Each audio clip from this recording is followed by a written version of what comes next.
Hello everyone, we are back with another episode today. I have a really interesting guest. I think this is the first podcast we have done since I moved to the greatest city on the planet. The I moved to America basically. So I am with my roommate Varun. He's a IISC Bangalore. He was a RA at IISC Bangalore, and he's currently living in New York, doing his PhD in chemical engineering. He basically is my roommate now. He is very fascinating. He has a lot of ideas about his own how he likes things, how he does not like things, how he has a perspective on everything he does. And I honestly find that interesting because there are a lot of people who go through life don't question enough. They don't think about why are we doing this, when should we do this or anything. There's no reason behind doing what they do. So I met this guy. Though I was very when I came in, I was like I did not know who my roommate is going to be. I was going to I decided that I'm going to adjust with him, but this guy turned out to be really good, surprisingly. And yeah, he plays a lot of tennis also. And yeah, really interesting guest. And Varun, why like just say hi to the people and. Anyways, just say hi and give an introduction about like where you're from, like how your schooling was, like what are your basic likes, dislikes, and who's your favorite tennis player?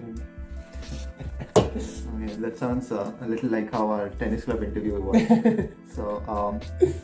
I'm from Bangalore and I speak Kannada at home. I speak to my family. Family is very important to me. Then, let's say, I came here to do my PhD. It was really difficult amidst this pandemic happening right now, but I think mostly I want to do research in the field of batteries. I want to try to make better batteries, and yeah, that's that. Then yeah, so you say that you want to do better batteries, right? Like everybody is talking about batteries these days because like electric vehicles are coming up and everybody wants to have more battery. I personally hate charging my phone. Like I honestly do. If there was a way I could not charge my phone, I would honestly pay enough money. So what are like you are doing the cutting edge research right now? No, like you are in the field. You're at least around the people who are doing cutting edge research. So like how, if you had to predict, let's say how would like battery lives affect in a layman's term? Let's say in the next 3-4 years. Do you think there will be an improvement, or do you think we'll hit a plateau like I think we have, or do you think like the battery lives will improve in our phones, in our electric vehicles? What do you think?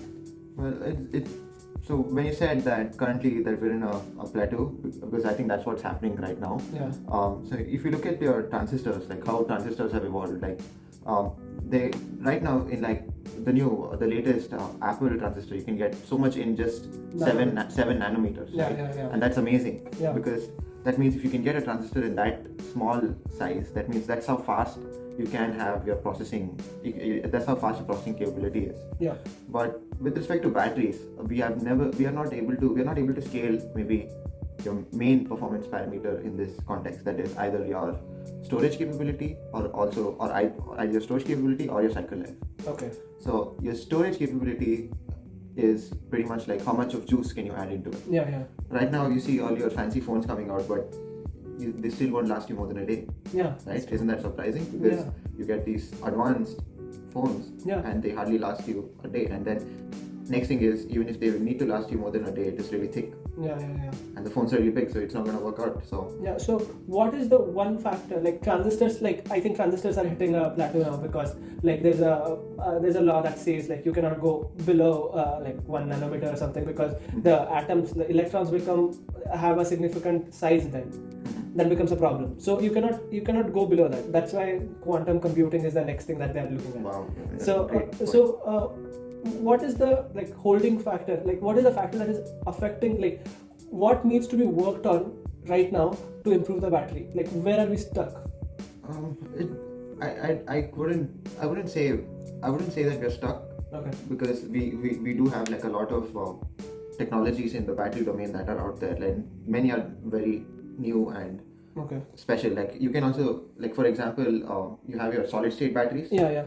Solid state batteries are pretty up and coming, and I mean, you think that you can do a lot more with solid state batteries. Yeah. Maybe I'm not going into it, but No, if like, I don't think a lot of people know solid state batteries right now. Solid state batteries are those batteries, like I've seen a few YouTube videos on them. Like you can cut them and still they can charge. That's right. So the basic idea is that your major components, your cathode, anode, and electrolyte, they're all made up of a solid electrolyte, solid material. So Okay. in your traditional batteries, you have liquids. Yeah. And these liquids in your traditional mobile phone batteries are non-aqueous. Yeah. So non-aqueous meaning they are all organic solvents. Right. So organic solvents tend to catch fire. So if you just puncture them, they will give out a lot of heat, and then your battery will Blast. stop working. That Yeah. you don't care. But if it blasts, it's going to harm somebody. Yeah. And another thing is they are limited because there are so many millions of reactions taking place in an organic solvent because of the formation of what they call as an SEI, solid electrolyte interface. But solid electrolyte interface at your electrode. But when you look at your solid state batteries, you do not have in a way you're minimizing all these side reactions, all these side components. Okay. And you just need to focus on how you can interface your battery with your electrolyte, with your electrode with your electrolyte, and then how much of energy you can store in them. So in a sense, most of these solid state batteries that you see around right now have very high energy densities, and also are also very safe. Yeah. But the problem that solid state batteries have is because it's just that solid state transport of ions is much slower, and that is very important for you in a battery. Yeah. In an electrolyte, it's just like dissolving salt in water. It's just super fast. Yeah. But if you have a solid, you can't dissolve a salt in it, or you can't make the transport happen as quick. Yeah, the transfusion takes a lot of time, basically. Yes. But you can just, let's not. Maybe it become too complex to get into more detail. Yeah. So I'm not saying it. So let me get this straight. So solid state batteries don't have any liquids in them. Yes. They don't have any aqueous solutions in them. Aqueous or non-aqueous. Non-aqueous solutions in them. That is why the basic formation of them makes the problem that transfer of electrons is slower. Yes. The transfer of ions is slower. Sorry. So transfer of ions is slower. That is why the charging speeds are slower. Yes. And what about the capacity? Let's say if I have a certain size of lithium-ion battery and a solid-state battery. If I have the same size, will the charge density be the same in both, or no? So in a solid-state battery, you need to you just need you're pretty much using up. I don't know. I think I just have to think about it. But traditionally, in a solid-state battery, you do not need that much of active material as you need in a traditional battery. So then, in a sense, you're using less material to get more output. Oh. So you are improving in energy density. Yeah. But it's not that simple. Like we have these transport problems that we are facing. That's true. Yeah, that's super interesting. So in a sense, like to just give you an idea that batteries, there are many great technologies out there, but it's just we're not able to break through that barrier. Right. Break through that barrier of improving energy densities or improving the capacity we're just not able to do it because maybe right now the research is being more focused on maybe you try to achieve something, but then you get into probably just explaining what you got. And right now, at least batteries is becoming so frustrating that you need to get into such depth, and already someone or the other would have already touched those topics with respect to your research. Yeah. Okay. So you have to really think. Okay. Yeah. So the ideas that we have right now are not good enough, but those ideas are a lot. So we have to go outside that and think of how to. That's a very good way of saying it, but to keep it more concise, we have maybe a trillion ways of doing something which will not give you the output you require. Yeah. And everybody's still looking for that one way perfectly made. And you can say that there are so many startups right now, and each one of them believe in that one idea, which might still have some loophole which they don't consider. Yeah, absolutely. And that's the risk that startups take, right? Yeah. And if they think that their science is good, they still go ahead with it, and some of them are doing great. Yeah. So we see these startups, these research pop up like almost everywhere in America, and we see these even in India. I've been a part of the startup movement in India. Not much, but a little bit at least. So I have seen a lot of people, they are trying to do the research. They're trying to find a way out of this. They're trying to do something, trying to bypass those trillion tries and just get to that one try, right? But they're not succeeding, obviously.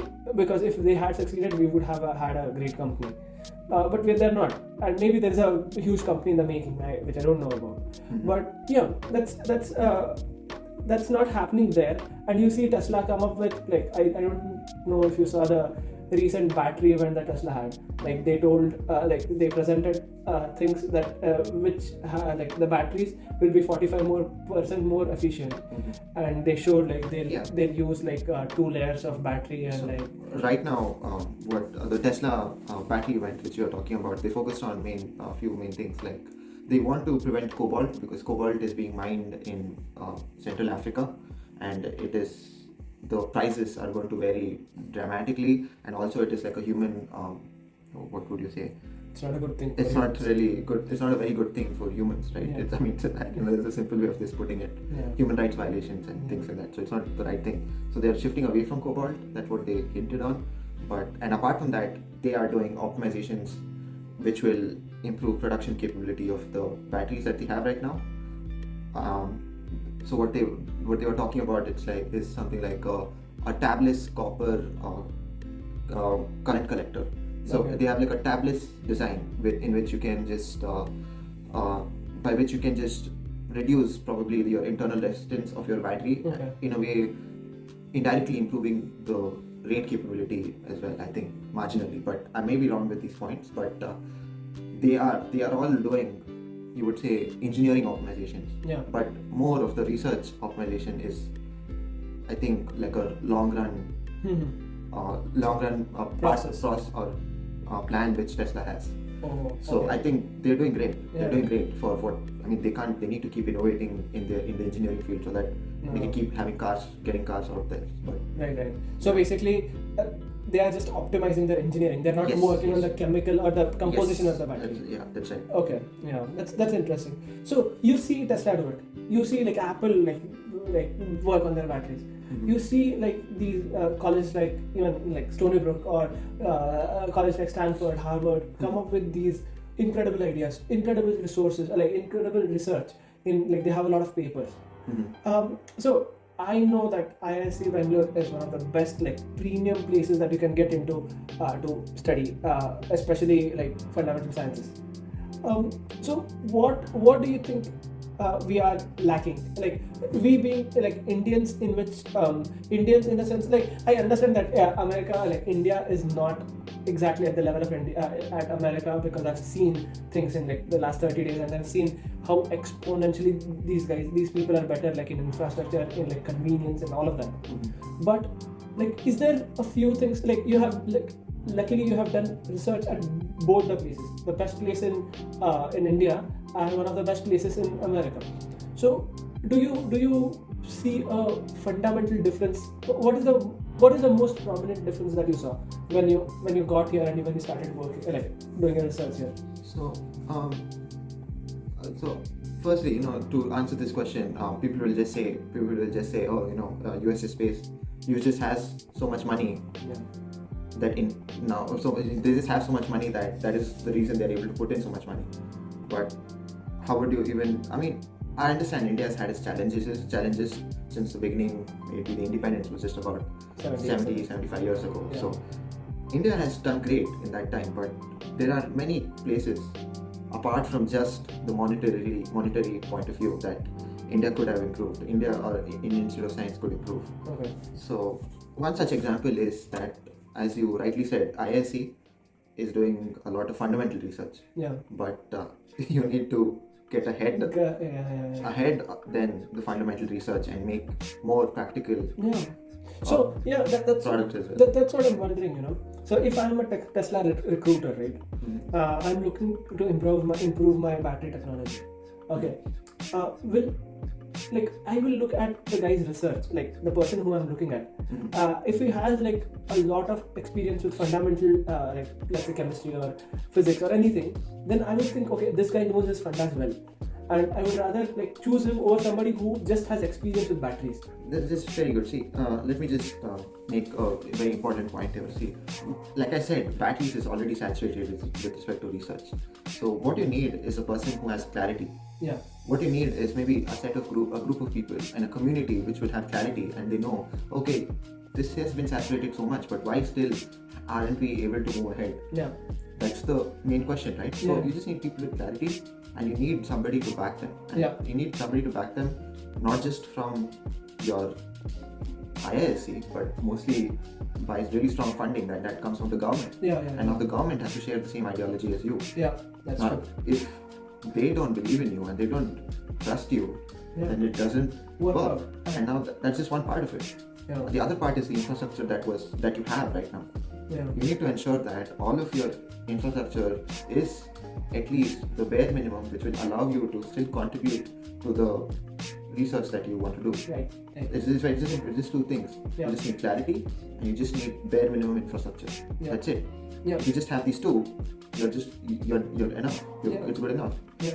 And this isn't really expensive. I know it's the people say money, but then if you get into IISc, there's always like a startup grant that you're supported by, or maybe there are so many private companies, there's so many IT companies in India who are all getting into science, and if you're able to touch those kind of monies, you can start off, and India having the power of people, Yeah. you can do wonders. Absolutely. Yeah, absolutely. And that is I truly agree with this. That a lot of people, even I see Americans struggle with finding good people, enough people to fill in, right? But India has that advantage that it has been lost in hindsight, that you get people, they are not retarded from day one. Like these circumstances, that are the things that make them like the cynical, the people who people who don't want to do anything. The situation that is created, that is why people are not productive, is what I feel, honestly. It's not that if we have a good training program and we let people achieve what they want to achieve and basically let them free to look at what they want to do, then I think India can do wonders. Yeah. So talking about infrastructure and do you think infrastructure here is way superior? Before that, I think we should talk about a little bit about the mentality that Indians have. Mentality being, so if I am the, let's say, owner of IISc, I don't know if owners exist, but I am the funding and I'm the minds behind IISc. Okay, so somebody in 1980s comes to me and tells me that this oscilloscope is broken. What do I do? So I see an oscilloscope that is for, let's say, 20,000 rupees right now, and then I tell I see one is 20,000 rupees and the other one is 80,000 rupees, but it is full proof, future proof. It's like in the next 20 years I should not have a problem. It's something like that. I would rather go with a 20,000 one and let it be for around let's say 2-3 years, and then I'll see that how does it work and all of that, and then maybe I'll think of upgrade. Is this the approach that these guys are taking, or is there any is the approach different than this, or are they buying really good stuff in the beginning itself? Well, so that has been so US has a very good base. They have a very good base because it has had this infrastructure for a very long time. So to just answer this in a simple way would be that people have been working on these kind of technologies, and you can say that the OEMs that you find, like the oscilloscope, might be an OEM which started in the US. Yeah. So you understand, if all these original equipment manufacturers are in US, it becomes very easy for them to probably upgrade, because let's just say India was not able to reach there. Yeah. But keeping that in mind, say we buy these equipments and then we try to develop them by ourselves, is not happening. That's not happening. Exactly. You understand? It's because it is our opportunity now that, okay, we have these things in 1980 and let us now try to improve these equipment. That doesn't happen. So what I can tell you is that that these equipments, when they come in, you have to, when you're working with them, you sort of don't have, I don't know, you just don't want to get into them too much. Yeah. You don't have a reason to improve them, and that is what just halts you. This can be, like very rightly said, for an oscilloscope or maybe any other equipment that came in. But at the same time, in the US, in 1980s, if they had an oscilloscope, maybe next year they will say they want to improve it by adding another feature to that. Yeah. And then that researcher in 1980 will work on the same thing until 2000. or maybe even 2010, Yeah. and he would still be selling that maybe to countries like India Yeah. and making his money. Yeah. And that's what I'm trying to say. So it's impossible if you're not going to put your foot down and say, this is what I have and this is what I will improve, and I will improve as much as I can, or at least take those baby steps which will get ahead of, at least one step ahead of what is out there in the world. You're not going to be able to get out there, because US has been improving in the similar way from 1980s to 2000, and every year you make an improvement. It is just an exponential step. It is not It's not linear. It's not linear anymore, because say they went from 2 to 4, 4 to 8, 8 to 16, they're just growing. And now for us to make that first double, it's very difficult. Yeah. So it's just that breaking through, and that is not happening in India, because you can just say Exactly. money. Does it come back to money? Yeah. So does it come back to money, or like do we like? I always, when I'm reasoning, I think money is a very good go-to reason for everything. Exactly. Why am I not rich? Because I don't have money. That's not why you're not rich. It is because you're not skilled enough. That is why you're not rich. Similarly, if my lab is not funded well, what does it mean? It means that I am lacking something in me that I'm not able to convince a lot of people. This is a personal problem. Okay, this is one thing. But in a systemic, when you're creating a system, I think there are a lot of things that we can work on. Some things like incentives. Incentives, I think, are like, that is how humans work. Like incentives. Incentives basically what you want to gain from doing this action. Okay, so let's say I'm a bus driver and my intensive, what was that? Incentive. Yeah, my incentive is to, let's say, make as much money as possible. Once my incentive is just that, nothing else, no customer service, nothing else, what I'll do corruption, right? I'll get some money from here, I'll wait for people in between, I'll ask them for double money and all of that. Yes. Yeah, so your incentive has to, so Right. what people do, like what the authorities do, is like they don't work on the incentives. What they work on is the penalties to these incentives. And they don't change like the salary of the bus driver so that he can sustain his life. And it has gone so bad that the bus driver has this mentality, has grown up with this mentality that as the government kitna bhi de, it's not enough for me. That is a mentality that has grown because they have never had enough. So for the mentality of these people to change, like people of India to change, we'll have to have this systemic incentive system to change. Changing from what to what? From what it is right now to something you want in the output. So for example, you have let's take a bus example again. If the incentive can be a rating based, like all the people who are sitting, they'll have a bar where they can rate the driver and the driver gets paid according to that. Then the incentive becomes to let them help the customers better. But again, what they do, like Uber Eats and Swiggy and Zomato guys have started doing that, Like they have like star rating. And the rating, the payment is dependent. Yes. But what these guys do now, like the people, the delivery guys, 5 star de do. Do you understand?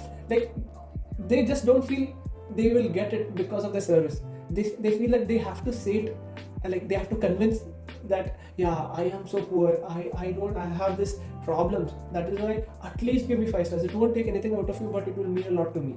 This is the approach that they take. So this, like, the only time when we know that the system has changed is when these people stop asking for that. Do you understand? Yes. So it's very good that we can think in this way, but I would just say that when it comes to technology, science, you need to ensure that you have these incentives planned properly.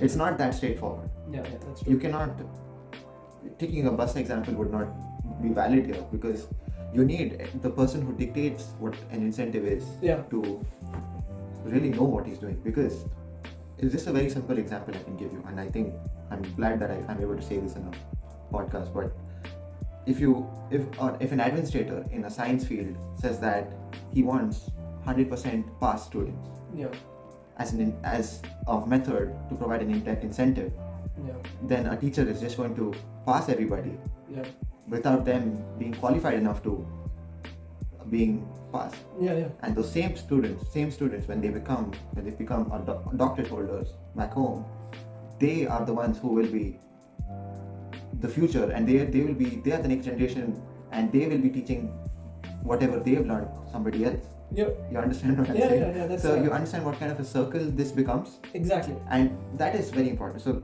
let me just add to that. So very important, what exactly is this incentive in research? If you say that you want a publication, is still not enough, because now there are so many journals out there. Yeah. Can you say that you would want to add citations to that? Do you want to see how many people have cited yours? Yeah. You want to see how many, are you going to say patents, but are you going to see, what type of a patent is it? Is it a patent which is just a future thought, or is it directly an implementation, application oriented patent? Yeah. Can you think in those kind of ways? Yeah, so exactly. Now, obviously the problem is not binary. It's not going to be fixed in one, this, if we do this, everything is fixed. It's obviously not going to happen. But yeah, this is a great point. So citations. So how do we decide what are the important incentives that we have? Is dependent on the output. What is the output do we want? Exactly. We want output that can improve everyday life, that can improve our infrastructure, that can improve the standard of living of Indians. Exactly. So if we have that in mind, that as an incentive, as an output. So that in mind, output as in mind, and set the incentives in such a way that we get that output. Definitely our research will lead somewhere. But now I know that even you have said that citations is the most big thing, or even publications is the thing that all the research is all about. And I was at IIT Harvard a few months ago, and that's what I saw. There was research going on, and when I asked them a fundamental, I am not really very smart, but I understand electronics a little bit. So when I asked them what's the output like, so they could not explain it to me. They said that they were building some DC grid or something. I was like, okay, but how does it work? How they knew the theory very well, but what's the end product? How does it look? They could not explain it to me. And I think, like Richard Feynman says, I think if you are able to explain a concept to a 5-year-old, then you have understood your concept. That is what I believe in. So if he could not explain it to me, then I think that person is not still ready to do research and create an output. Okay, and all of this should go hand in hand. Apple and Stanford have a very good connection, because when Steve Jobs returned to Apple, he gave all the computers that were in Apple to Stanford just because he wanted to buy new computers. Something like they have this connection, and they are being very close to each other. It's very easy for them to do. So it's very hard to find something like that. So I know that IIM Bangalore is doing a lot of incubation and things. It's very interesting to see, but again, we need like you said, fundamental subjects or IISC Bangalore to work on something that is output oriented, and obviously that makes sense. So I think that is a very good point that can be definitely worked on, and it feels simple to do from a third person's point of view, obviously. So do you see that happening here? Do you see the change here? So in the US, how things are so great is that you do not have that ground level of you don't have that. You already have work up to that level, and you just need to take it up from there. Yeah. So they already have a very good foundation. That foundation is with respect to infrastructure, maybe equipment, and maybe simple things like laboratory, laboratory equipment. So they're all standard. Oh, okay. At Indian Institute of Science, if I had to purchase a product, I had to ensure that the money went to the vendor as well, right? And that, as a researcher, that was very important to me. I can't just forget something like that, because a guy who does service for me, and he has to be paid. But in the US, it's all online. Yeah. I upload a document, and I don't even remember the company who I was speaking to. It's all over. Yeah. So you understand, these kind of ground level. So my time is not wasted at all. And right now, my time as doing research may be anything. Maybe just trying to do A+ B. Yeah. It doesn't matter, right? I'm taking my own time and I'm able to focus on that and ensuring that I still have a work-life balance. That is what we are having here. Exactly. So, a very important point of research. Definitely, like I feel that if we have like 100% of like 100% capacity of our brain, if we use it in research, the only way we can do it is if we have this counterpart that gives us some dopamine hit and like that gives us that pleasure, which basically counters the other hard working part, right? So it's so interesting that from this research point, so having that having research as a priority, you also need other things like staying facility, living like food, personal space. All of this you need around it. So it's so important for the research to be great. These things have to be standardized. Exactly. Yeah. So how do you like? I know you are like you like value your personal space a lot, and you really like that. So could you correlate those things like how because standard of living in America is definitely more like you can agree with me. So yeah, I mean, you come to the US, you think that oh wow, this is heaven because it's such a beautiful place. There's no air pollution. I can hear a train which is almost like a few miles away. But there's hardly anybody out there, and it's like fresh, open. Right. So, but it's nothing like home, because at home you still have the convenience of maybe food. Food is difficult in the US. You need to cook your own food. You have to be independent. Or else if you want to eat outside, it's unhealthy more than expensive. Money, expensive, unhealthy. Unhealthy. The one thing that I've found, it is easier to find like unhealthy food, and it's harder to find healthy food here, especially vegetarian. Oh my god, I've had such bad time finding vegetarian. If you're a vegetarian, it's absolutely very difficult. But then, what is interesting is that you come out to a new place. It's always good to try to understand or try to take in the culture, right?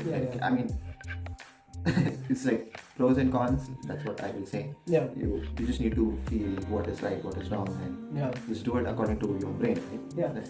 And there is this notion that when you come to America, you have made it. Like you are at the top of your life and everything is good. You are great. That is the notion.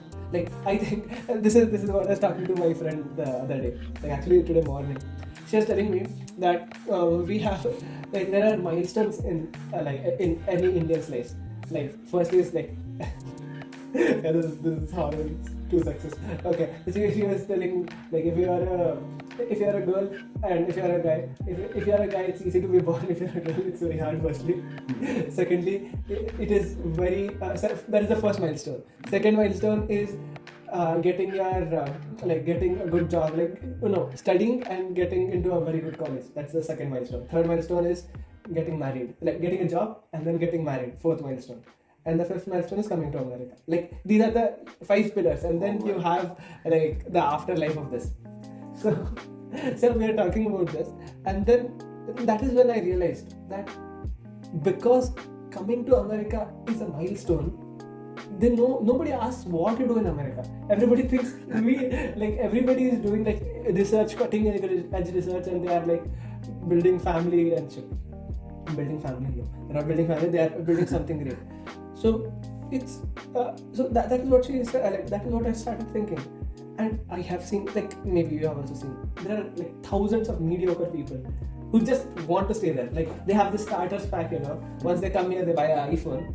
Then they buy the iPad, the AirPods, and then the watch, Apple Watch, and the Mac.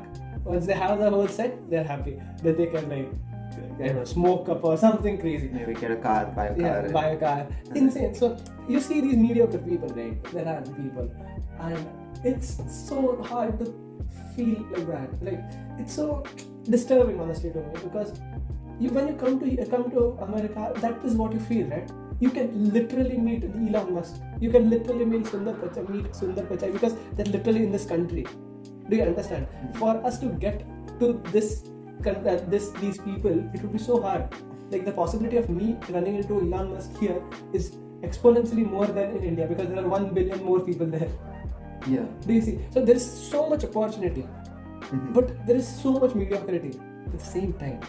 It's so sad. Like, I honestly feel so bad about it that this weird thing exists when people just don't want to, like, the goal of these people is not to be kicked out, like not to have, like, they want to stay here forever. Well, you come here and then you start questioning, when you start thinking that you made it. I don't know what else you can say to people like this. It's just that it's really challenging to survive here.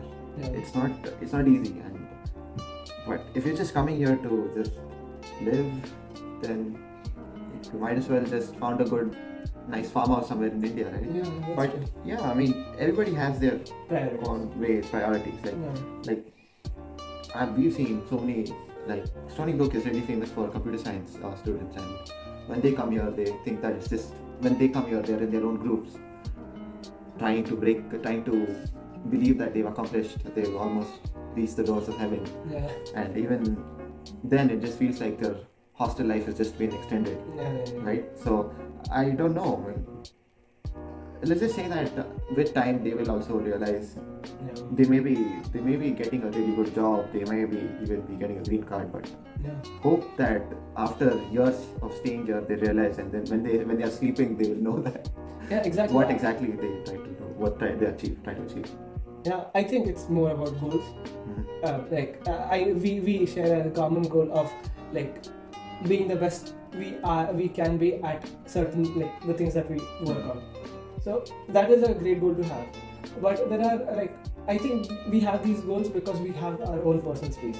Yes. We can think, like, we can be alone for a long time and we don't get stressed out. So I think once you're in a group, you lose your identity in that group, and then the group has an identity. You don't have an identity anymore. And then, like, it's great to be in a group. You should be around people and all of that jazz. But once you're in a group, you have to, like, you cannot be the asshole that talks about wrong things there. You cannot be the person who... You'll be picked and you'll just be like, they'll just pull you down, you know? Yeah. And they'll have a agenda against you. Right? So I think there is a quote saying, you are the sum total of the 5 people you're around. You talk to. So I think that's very important, right? In this situation, you have to figure out if this is your priority. Does this group, like, firstly, what your priorities, and then secondly, does this group share my priority? Mm-hmm. So yeah, I think I hope to meet more people who are less mediocre, more driven towards something great. Mm-hmm.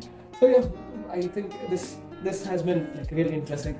So do you have any other insights that maybe you have seen a difference here, or not just in research but in general, that you maybe liked a lot or hated a lot, or, like, apart from family, what do you miss, or something that could encapsulate the 6 months you've been here?